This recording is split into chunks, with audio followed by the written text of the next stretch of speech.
The European bee-eater is a near-passerine bird in the bee-eater family Meropidae, hoping it's the right pronunciation.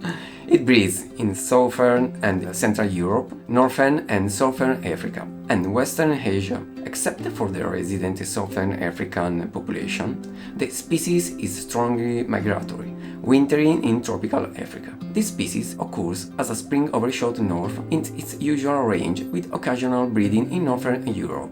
Here in Italy, and to be more precise in Sardinia, they come every year for breeding seasons. This species is richly colored and it's fantastic to watch it, even when they call each other using that strange voice that sounds like a kid toys, or at least it reminds me that sound. These bee-eaters make nests in sandy terrains, preferably near river shores, usually at the end of April or the beginning of May.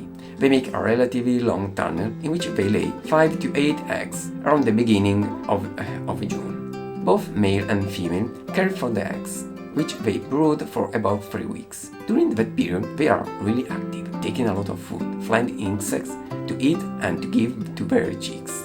The first time I saw them, I stayed amazed from their voice and colors, and I never quit to find them in spring. Like this time, even though I wasn't lucky. Indeed, I saw them only recently, when I was looking for other species of bird. Luckily, I managed to find a nesting area where they had made nests, and so start my new adventure. The photography session has been divided in 2 days, because in the first I had only few chances.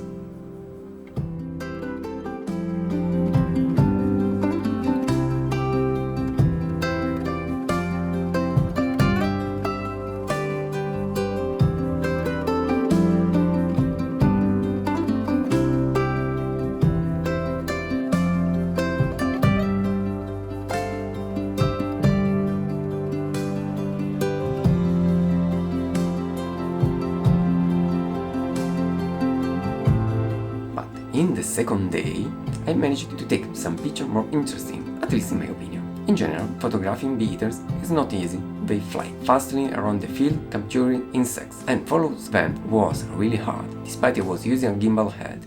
Having more time, I would have put some perches near nests. Be careful, not too close, in order to attract the bee-eaters on them. With perches, it's definitely easier to get great images, but if you are lucky to get some picture of bee-eaters in flight, they are more beautiful.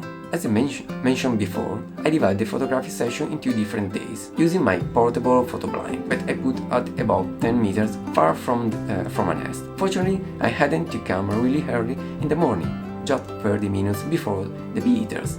Yes, because during the night they stay far from the nest, so you have time to prepare everything. Usually I went at 6:30 in the morning and they came at about 7 o'clock, so I had enough time for every need. Then you need a little wait, as always.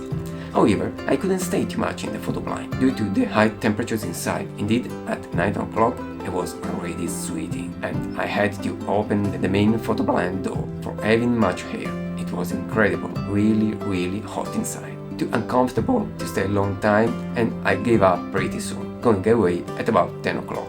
I took advantage of their absence when they were hunting for running out the photo blind, take everything and go to the car in safe. Fortunately, bee-eaters are not so interested to the photo blind.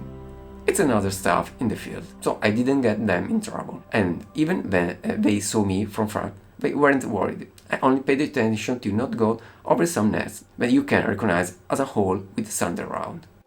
Okay guys, for today is all. I hope you enjoyed watching this video. In case, please give me a like and may consider to subscribe the channel in order to help me in these wildlife adventures. Anyway, thanks for your support, I really appreciate every your comment, and I hope to see you next time. Take care!